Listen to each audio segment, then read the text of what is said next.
স্বভাবে একদম ধ্বজ লাগিয়ে ওং লেখা, স্বস্তিক লেখা, ত্রিশূল ছাপ দেওয়া, বজরংবলীর ছবি দেওয়া, জয় শ্রীরাম লেখা,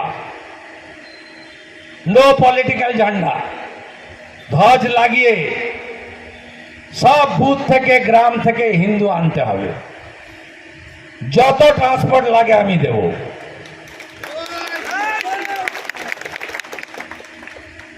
সাধুরা রান্না করবেন, দুপুরে প্রসাদ খেয়ে বাড়ি চলে যাবেন। সবাই 11টার মধ্যে চলে আসবেন, 9টা থেকে শুরু। 1 লাখ তো করবই, সাহায্য চাই আপনাদের। করবেন তো সাহায্য? আজকে কত? 20 তারিখ, 9 দিন টাইম দিলাম। ব্যানার পৌঁছে দেব, সব হিন্দু গ্রামে ব্যানার তুলবেন, সব হিন্দু গ্রামে ব্যানার তুলবেন। আর যদি হিন্দু হয়ে থাকেন, জালি হিন্দু মমতা ব্যানার্জি যিনি রাম মন্দির উদ্বোধনের দিন কলকাতায় মিছিল করেন, যিনি মহাকুম্ভকে মৃত্যু কুম্ভ বলেন, যিনি হিন্দু ধর্মকে গন্ধা ধর্ম বলেন, বয়কট মমতা। চলুন কাঁথি রেল স্টেশনের মাঠ। পুলিশ একটা লম্বা চিঠি পাঠিয়েছে আয়োজকদের, পুলিশ দিতে পারবে না, লাগবে না পুলিশ। হাইকোর্টে গেছি আমরা, মানে আয়োজকরা। হাইকোর্ট নিশ্চয়ই বিচার বিবেচনা করবেন এবং ধর্ম পালনের অধিকার বাবা সাহেব আম্বেদকর দিয়ে গেছেন সংবিধানের অনুচ্ছেদ 25 থেকে 28। তাই আমি অক্ষয় তৃতীয়া পালন করব, আমাকে আটকানোর ক্ষমতা কারণ নেই। জোট বাঁধুন, তৈরি হন। আগামী দিনে বাংলাতেও যোগীরাজ চাই, যোগীরাজ চাই, যোগীরাজ চাই। সবাই ভালো থাকবেন। সকলকে শ্রদ্ধা হিসেবে সব পথ ছেড়ে তোমরা 19শে ডিসেম্বর সন্ধ্যা থেকে কাঁথি শহরে তাণ্ডব করনি? পোস্টার ছেঁড়া, ব্যানার ছেঁড়া, ছবিতে কালি লাগানো করনি? তোমরা প্রবীণ শিশির বাবু এবং আমার মাতৃদেবী, আরো বয়স্ক লোকরা আমার বাড়িতে থাকে, মমতা ব্যানার্জি সিআইডি পাঠাওনি? 2022, 2021, 31শে ডিসেম্বর সারা রাত্রি ধরে ওই যে বক্সে শাঁসা শব্দ হয় না, গান টান শোনা যাবে না, কি বলে তাকে, ডিজে নাকি, তৃণমূলের প্রতিষ্ঠা দিবস কলেজের গেট, সারা রাত্রি ধরে মাইক বাজিয়েছে যাতে আমাদের বাড়ির লোকরা কেউ ঘুমাতে না পারে, রাত্রি 3:30টা পর্যন্ত। যা যা করেছ আমি ডেট দিয়ে, টাইম দিয়ে লিখে রেখেছি। শুকনা লঙ্কার ধোঁয়া যদি তোমাদের নাকে না ঢোকাবো, আমি বীরেন শাসমলের দেশের ছেলে নই, আমি এটুকু বলে দিয়ে গেলাম। একটাই আবেদন, জালি হিন্দু, আপনারা বলুন তো, সরকারি টাকায় মন্দির হয়? আমরা রাম মন্দির তৈরি করেছি সরকারি টাকায়। দীঘার জগন্নাথ মন্দির বলছে, আপনি কাগজ দেখেছেন? শ্রী শ্রী জগন্নাথ দেব কালচারাল সেন্টার, সরকারি টাকা বলেই কালচারাল সেন্টার, নট টেম্পল। বলছে পুরীর আদলে মন্দির, পুরীর গেটে 4টে ভাষায়,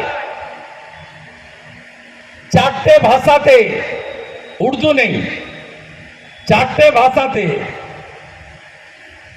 উড়িয়া, বাংলা, হিন্দি, সংস্কৃত লেখা আছে, হিন্দু ব্যতীত অন্য কেহ পুরী জগন্নাথ ধাম মন্দিরে প্রবেশ করতে পারবে না। আপনার কোমরে জোর আছে, লিখতে পারবেন? হিন্দু ছাড়া কেউ ঢুকতে পারবে না? পারবেন?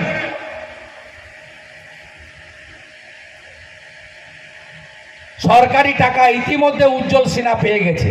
জেনেসিস যত টাকা মন্দিরে খরচ হয়েছে তার থেকে বেশি উদ্বোধনে খরচ হবে।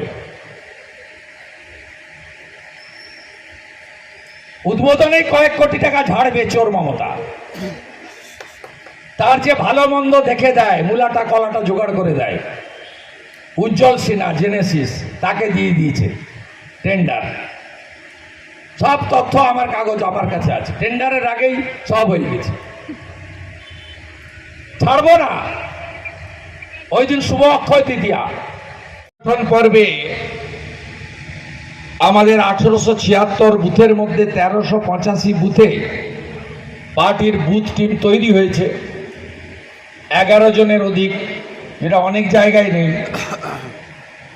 গত লোকসভা নির্বাচনে 25টা ছাড়া সব বুথে আপনারা এজেন্ট দিতে পেরেছেন। কাউন্টিংয়ে অনেক চেষ্টা করেছে এসপিডিএম, কিন্তু আপনারা কেউ মাঠ ছেড়ে যাননি। আপনাদের কানের কাছে গিয়ে বলেছে মোদিজি হেরে গেছে, দিল্লিতে সরকার বদলে গেছে, ভিতরে আছো কেন, বেরিয়ে চলো। আপনারা ভুল করেননি। আপনারা একদম উইনিং সার্টিফিকেট নিয়ে লড়াই করে রাত্রি 9:30টায় বেরিয়েছেন। অর্থাৎ লক্ষ্যে অবিচল থেকে অর্জুনের লক্ষ্যভেদের মতো কি করে জয় ছিনিয়ে আনতে হয়, মানুষের গণতান্ত্রিক আস্থার প্রতিফলনকে অমর্যাদা করে দেওয়া যায় না, আপনারা সেটা দেখিয়েছেন। আমি বলবো আমাদের সামনে 2026-এ সবচেয়ে বড় লড়াই, কারণ এই রাজ্য কাশ্মীর হতে চলেছে, এই রাজ্য বাংলাদেশ হতে চলেছে, একটা অংশ তো হয়েই গেছে। আপনারা বাংলাদেশের ঘটনা থেকে পরবর্তীকালে সরস্বতী পুজোর আক্রমণ, মোথাবাড়ি, তারপরে মুর্শিদাবাদ দেখার পরে আপনারা সবাই বুঝে গেছেন লক্ষ্মীর ভান্ডার, 1,20,000 বাড়ি, এগুলো সব গৌণ। নিজের ধর্ম, নাম, পরিচয়, পূর্বপুরুষের পরিচয়, নিজের তুলসী মঞ্চ, নিজের গলার কণ্ঠি, মহিলাদের শাখা পলা, এ রক্ষা করাই এখন সবচেয়ে বড় আমাদের কাছে চ্যালেঞ্জ হয়ে গেছে পশ্চিমবঙ্গে। স্বাভাবিকভাবে আমি বিনীতভাবে অনুরোধ করব যে আমাদের নিবিড় জনসংযোগ করতে হবে, সনাতনী হিন্দু সমাজকে একজোট করতে হবে। যে হিন্দুরা ভুল করেও অন্যদিকে ভোট দিচ্ছেন তাদেরকে বোঝাতে হবে, তাদেরকে আফগানিস্তান, পাকিস্তান থেকে শুরু করে সম্প্রতি মুর্শিদাবাদ, এই ইতিহাস তাদের কাছে তুলে ধরতে হবে। পাকিস্তানের সবচেয়ে বড় শহরগুলোর অর্থনীতি, সম্পদ, শিক্ষা সব কাদের হাতে ছিল? হিন্দুদের হাতে, শিখদের হাতে, পার্সিদের হাতে আছে? একটাও নেই। এই 3 তলা পাকা বাড়ি, ব্যাংকের লকার নিয়ে সোনা রাখা, গোছা গোছা ক্যাশ সার্টিফিকেট কেনা, এর আলটিমেট রেজাল্ট কি? আলটিমেট রেজাল্ট হচ্ছে আপনি বাড়ি বানাবেন, ওরা এসে ভোগ করবে। তাই হচ্ছে তো বাংলাদেশে। মুর্শিদাবাদের লড়াই কোনো দাঙ্গা নয়, সাম্প্রদায়িক লড়াই নয়। হিন্দু শূন্য করো, কমপ্লিট হিন্দু শূন্য করো। মমতা ব্যানার্জি করিয়েছে। আপনি ভাবতে পারেন কোন রাজ্যে বসবাস করছেন। 11 তারিখে আমি ওইদিকেই ছিলাম, মালদার মোথাবাড়িতে। 2:30 থেকে 6:30 পুলিশ ছিল না। আপনারা টিভিতে দেখেছেন, কোনো পুলিশ ফোন ধরেনি।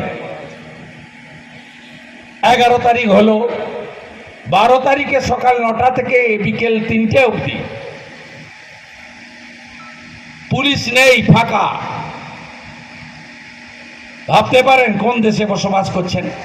ট্যাক্স দিচ্ছেন, নির্বাচিত সরকার আছে, প্রশাসন আছে, সংবিধানের 4টে পিলার, একটা ল মেকার এমপি এমএলএ, একটা bureaucrat BDO DM chief secretary, আর একটা জুডিশিয়ারি নিম্ন কোর্ট থেকে সুপ্রিম কোর্ট, আর একটা মিডিয়া।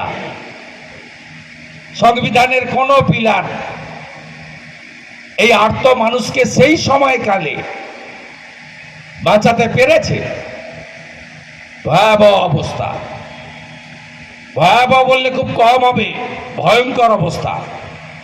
কি ক্ষতি করেছে, কত হাজার লোক ঘর বাড়ি ছেড়ে পালিয়ে গেছে, আপনাদের সকলের আইডিয়া নেই।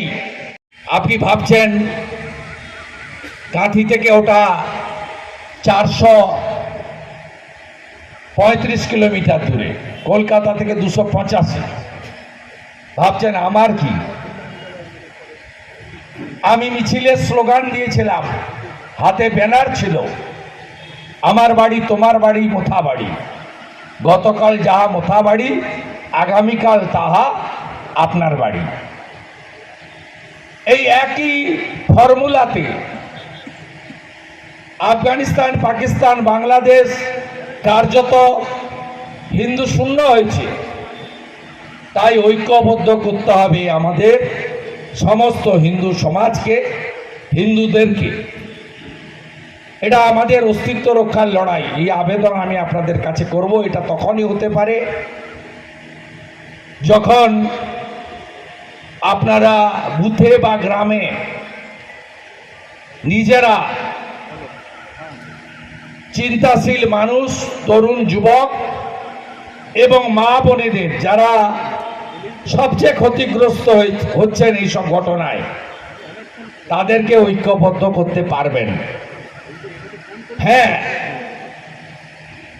অঙ্কের হিসাবে 2024-এর যে শেষ বড় নির্বাচন হয়েছে, তাতে আমরা যে দল করি সেই দল 39% ভোট পেয়েছে। প্রাপ্ত ভোট 2,33,27,000। ছাপ্পা মেরে, লুট করে, ডায়মন্ড হারবার মডেল দেখিয়ে ওরা পেয়েছে 2,75,00,000 ভোট, যার মধ্যে 50 লক্ষ জল মিশানো। একটা সম্প্রদায়ের অর্থাৎ মুসলিমদের ভোট 100টার মধ্যে 91টা পেয়েছে। আমাদের এই এলাকায় তো 100টার মধ্যে 98টা পেয়েছে। আমাদের প্রাপ্ত ভোট 1%-এরও কম। তাহলে গ্যাপ আমাদের মাত্র 42 লক্ষ। পার্সেন্টেজ আমাদের 46, জল মিশিয়ে আমরা 39। 5% এদিকে এলে আমরা হয়ে যাই 44, ওরা হয়ে যায় 41। 5% আসার থেকেও বড় কথা, আমাদের যে সনাতনীরা ভোট দিতে আসেন না, তাদেরকে যদি আমরা বুথমুখী করতে পারি, তাহলেই কেল্লা ফতে হবে 24-এর নির্বাচনে। যেখানে মুসলিম বুথে প্রায় 68 থেকে 90% পোলিংয়ের রেশিও, সেখানে হিন্দু বুথে অ্যাভারেজ 68% ভোট পড়েছে, 68%। কোনো এলাকায় 80-76 হতে পারে, কিন্তু শহর এলাকায়, কলকাতা, হাওড়া, বড় শহরে, সেখানে 55, 56, 58%। অ্যাভারেজ রাজ্যে 68% হিন্দু ভোটাররা ভোট দিতে বেরোয়। আর মুসলিম বুথে যেহেতু আমরা এজেন্ট দিতে পারি না বা আমাদের বুথ টলি নেই, অনেকেই বলেন আমি চাই না, কিন্তু আমি বলি আমি পাই না। মুসলিম ভোট চাই না এটা কখনো আমি বলিনি, আমি বলি পাই না। এখানে মুক্তারুন বিবি আছে, সে আমাদের পার্টির অ্যাক্টিভ মেম্বার ফর্ম পেয়েছে, তাকে কে বের করে দিয়েছে এখান থেকে? আমি বলেছি বাস্তব কঠিনটা, পাই না। এই পাইনার জায়গা থেকে আপনাকে আপনার যে কোর ভোট অ্যাবসেন্ট হচ্ছে, আসছে না, তাকে আনাতে হবে। এই আনানোর কাজটা করতে পারে একমাত্র ওয়ার্ড অঞ্চল মনিটরিং করে বুথকে দিয়ে। বুথে সারা বছর কাজ হয় না, কারণ আমাদের লোকরা চুরি চামারি করে খায় না, নিজেদের সংসার আছে। কারো ব্যবসা, কারো কৃষি, কারো ছোটখাটো কাজ, বেকার ছেলেদের যারা যুবকরা করে, অধিকাংশ টিউশনি পড়াতে হয়, অনেকে ডেলিভারি বয় আছে। খুব সাধারণ 8-10 হাজার টাকা রোজগার তাদের। তারা সারাক্ষণ পার্টির জন্য সময় দিতে পারবে না, কারণ আমাদের হোল টাইমার নেই। তারা ঠিক ভোটের সময় চলে আসবে আদর্শের টানে নিজের পার্টিকে জেতানোর জন্য। তাই আপনি সারা বছর বুদবুদ করলে বুদবুদ পাবেন না। এই বাস্তব জায়গাটা থেকে দাঁড়াতে হবে। কারণ আমি এই প্রভাত কুমার কলেজে ভোটার লিস্টের কাজ করেছি, বিএলএ হয়ে, বুথ লেভেল এজেন্ট হয়ে। ওই নভেম্বর ডিসেম্বর মাসে 6টা সপ্তাহ বিএলও বসে। এখানে নাই, সিপিএমটা উঠে গেছে, অল্প স্বল্প আছে, ওগুলো দাঁড়াতে পারে না ভোটের সময়। আমরা অনেকটাই কন্ট্রোল করে নিই। তা সবাইকে এটা করতে হবে, গোটা রাজ্য করতে হবে, শুধু কাঁথি কন্ট্রোল করলে হবে না। আজকে হিন্দুরা মুখ ঘুরিয়ে নিয়েছে। দেখুন, আমি সাংগঠনিক কথা এখানে বলবো না, আমি বলবো একটাই সাংগঠনিক কথা, অঞ্চল এবং ওয়ার্ডে পার্টিকে সক্রিয় করুন। জেলাতে, রাজ্যে পার্টি নিশ্চয়ই সক্রিয় থাকবে। ভোট যদি করতে হয়, আমি আবারও বলছি, ভারতীয় জনতা পার্টির রাষ্ট্রবাদী, ডানপন্থী, জাতীয়তাবাদী কর্মীরা তারা সারা বছর বুথে বসতে পারবে না, পারবে না। তাদের রুটি রুজির প্রশ্ন আছে, টিউশন পড়িয়ে খেতে হয়, টোটো চালিয়ে খেতে হয়, পশ্চিমবঙ্গে কাজ নেই। অঞ্চল এবং ওয়ার্ডকে সক্রিয় করুন। আমরা তো 16টা দেব, কথা দিয়েছি, 15টাতে লিড আছে এই জেলায়। এগরা আমাদের সাথে আছে, এগরায় লিড আছে, এগরা আমাদেরই জেলা। আমরা অগ্নিমিত্রাদিকে লিড দিয়েছি, এগরাতেও পদ্ম ফুটাবো, পটাশপুর ছিনিয়ে নেব। আপনাদের মধ্যে কোনো গোলমাল নেই, গোলমাল ওদের মধ্যে আছে। আমাদের লোককে ভাঙিয়ে নির্দল দাঁড় করিয়েছিল। কলকাতা থেকে মমতার যে ড্যামি ক্যান্ডিডেট ভবানীপুরে, চন্দ্রচূড়, সেখানে তৃণমূলের কাছ থেকে ফান্ডিং নিয়ে 2 কোটি টাকা নিয়ে চেষ্টা করেছে, 3,500 ভোট কেটেছে। আমরাও ওদের অনেককে কাজে লাগিয়েছিলাম, আবার কাজে লাগাবো। 3টা করে গোষ্ঠী আছে, 2টা করে গোষ্ঠী কাজে লাগিয়ে নেব, আপনাদের চিন্তা করতে হবে না। আমাদের যদি 5% ভাঙে, ওদের 25% ভাঙার কাজটা আমি করব। অতএব সে চিন্তা করবেন না। আমরা বাঁচা, আমাদের এখানে 10% নিচে মুসলিম ভোট আছে। মাইনরিটি ভোট বা মুসলিম ভোট এখানে ফ্যাক্টর নয়। এটা একটা বড় বাঁচোয়া যে আপনারা মুর্শিদাবাদে, মালদায়, বসিরহাটে, মেটিয়াবুরুজে, ক্যানিংয়ে, ভাঙড়ে, দিনহাটা, শীতলকুচি, সিতাইতে থাকেন না, আপনারা কাঁথিতে থাকেন। এটা আপনাদের কাছে বড় প্রাপ্তি। ঐক্যবদ্ধ করুন। আর একটা জালি হিন্দু 300 কোটি টাকা খরচ করেছে, হাফ টাকা তো ঝেড়ে দিয়েছে মমতা ব্যানার্জি। ওকে আমি লাইনে নিয়ে চলে এসেছি। এই বাজেট অধিবেশনে বক্তৃতা দেখবেন, এক তো আমাকে সাসপেন্ড করে বাইরে রেখেছে 1 মাস, কোনো অসুবিধা নেই, ভিতরে লাইভ হয় না, আমার সুযোগ করে দিয়েছে আমি বাইরে লাইভ করি। ও যখন বলে আমিও বলি। অনেক টিভির ইচ্ছা হয় না, কারণ আমি তো অ্যাডভার্টাইজ দেওয়ার মালিক নই, আমার অত ক্ষমতাও নেই। তো বাধ্য হয় লিডার অফ অপোজিশন হিসেবে, আর ওদের ভিউয়ার্স হয় আমাদের দেখালে বা আমাকে দেখালে, তাই স্ক্রিনগুলো হাফ করে দিতে বাধ্য হয়, মাঝে মাঝে অফ করে দেয়, তো বাধ্য হয় একটু দেখাতে। তা ওই জালি হিন্দু দেখবেন এবারে বলছে আমি ব্যানার্জি, আমি ব্রাহ্মণ পরিবার, আমার বাবা স্বাধীনতা সংগ্রামী, আমি শিব ঠাকুরের মাথা করে ঘুমাই। বলতে হচ্ছে, কেন বলতে হবে? আমাকে তো বলতে হচ্ছে না আমি হিন্দু।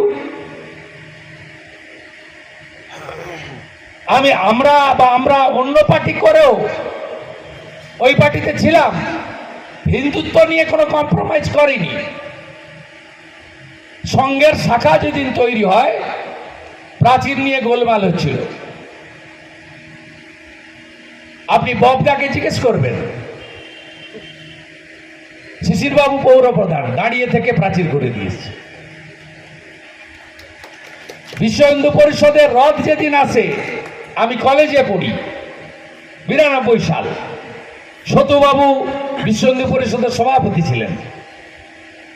আমাদের সুমিতা সিনহার পিতৃদেব, প্রাক্তন এমএলএ, জননেতা, কোঅপারেটিভ ব্যাংকের চেয়ারম্যান ছিলেন। আমি খড়গপুর বাইপাস থেকে 5000 ভলেন্টিয়ার নিয়ে 92 সালে,